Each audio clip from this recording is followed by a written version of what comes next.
Yeah. With that said, I'm going to do two poems and then you can take it away. So I'm going to do two poems. One I wrote for Palestine and I did it in the West Bank, and then the other I shared with them as well, which was connecting the experiences of Africa and Nova Scotia to the experiences of people in the West Bank. So I'm going to do both of these and then we'll go from there. Okay.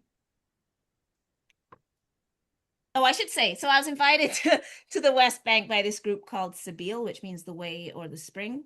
So they brought international human rights people from around the world to observe and just to be in witness and presence together. So over weeks, they took us to all different sites across the West Bank. And one of the requests I made when they asked who we wanted to meet was I wanted to meet with the Afro-Palestinian community as well.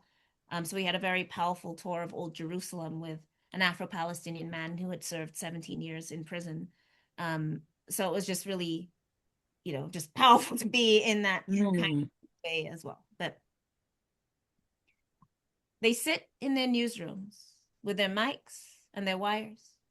Night by night, all they bring us are one-sided liars. BBC's bias, they don't even hide it, shouldn't surprise us, they're all colonizers.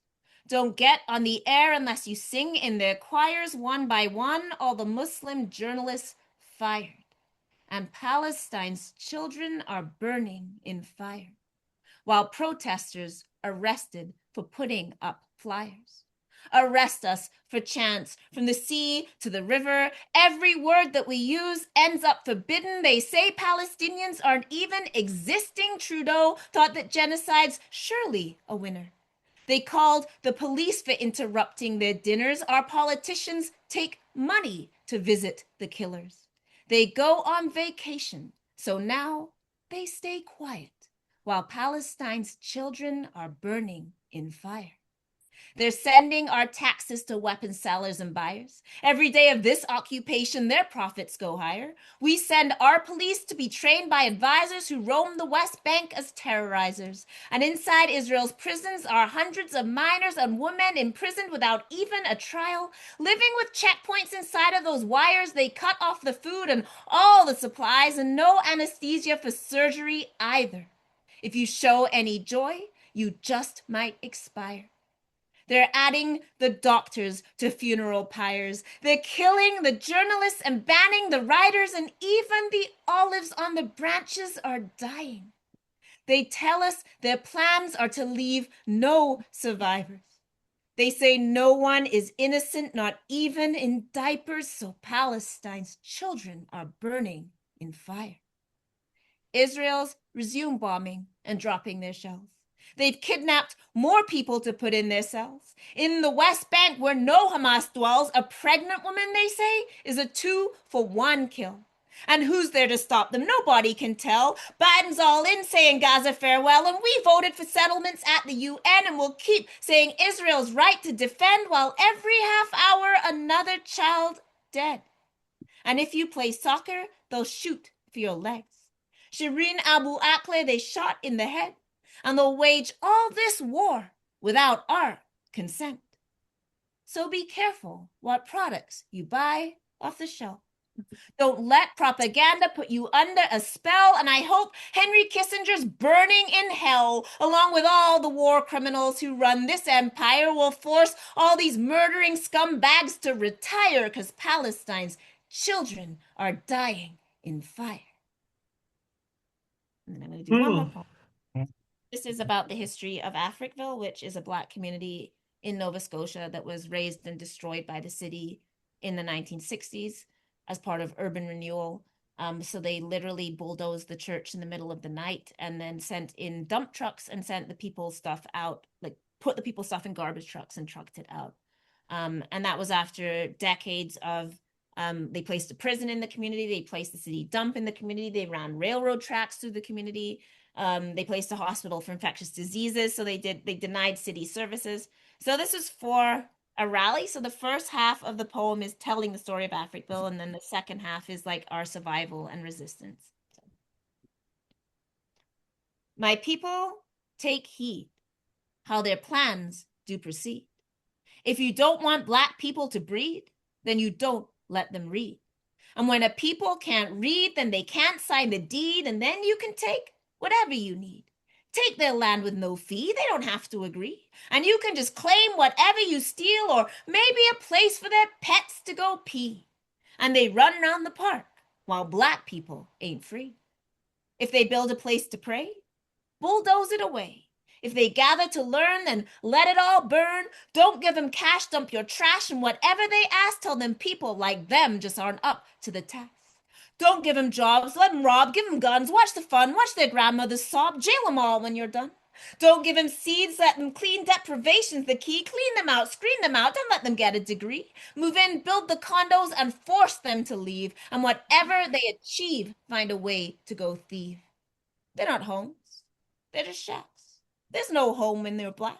And through their backyard run the railroad tracks. Don't give them no services, though they pay tax. Make them walk behind you with a weight on their back. And when they die, put their bodies away in the back. Garbage trucks are good enough for their stuff when they pack. So don't let them relax. Let them work till they crack and crack down on them. Say that they pimp and sell crack. Relocate them by sewage and by the smokestacks. And when they become numbers and stats, tell them that's just the facts.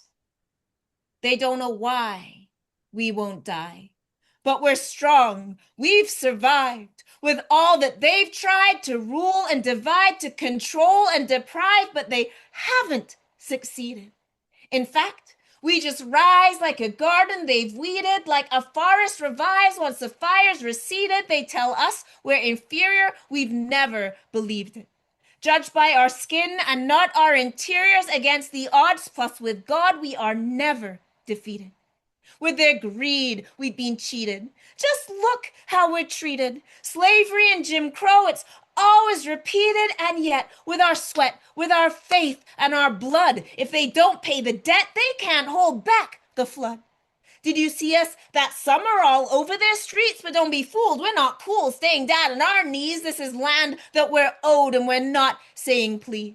And apologies, no, they are never enough. And no, not fake churches. We're calling your bluff. Give us land, reparations. We want back our stuff. Or did you forget that our people are tough? And there's new generations and they're coming up. And do you see our elders, the looks on their faces? So don't play your games with your cash and suitcases, with your maps. Where black people, you try to erase us. All this spirit, it never has faded. And we won't be persuaded. Too long we have waited. Justice won't be denied even though you've delayed it. And maybe we marched it or maybe we prayed it, but the arc of the universe always is weighted to justice, to freedom. It bends. We can make it. We've already come through the destruction and hatred. And I know their sundial don't catch the sun with the way it's positioned, but we all know what time it is. Don't get it twisted. And all you're afflicted, convicted, and victimized, kicked down on assistance. We're not how we're depicted. We're not afraid now. I don't know how you've missed it. And the blood in our veins is a powerful liquid. So when you see us out here all clapping and singing, you can hear that church bell that will always be ringing. It will always be ringing with the songs of the field. And we're all standing up from the places we've kneeled. And our faith is our shield, our spines made of steel. We've been raised in the dark. We're strategic and patient. The spark in our eyes is pure determination. Our ancestors have put you on notification. We won't stop till you give us our full reparations. Mm-hmm. Over to you, Emily. How do you Wow. connect to that? Yeah, that's an two incredibly powerful pieces. And I was just thinking, if your grandfather was a calypso singer, and you are channeling that the voice piece, in the sense of a people, even though we were talking about really making sure that you don't attempt to speak for. I think what you're doing there is very, very powerful, beautifully presented as well. So thank you, Elle, for sharing that.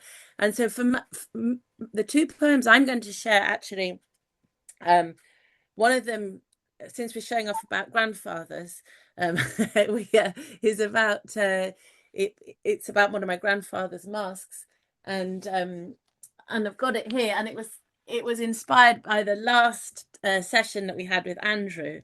And Andrew had written a poem about the ancestral drum.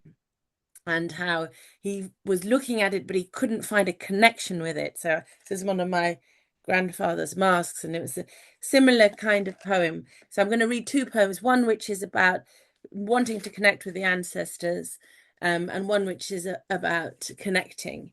And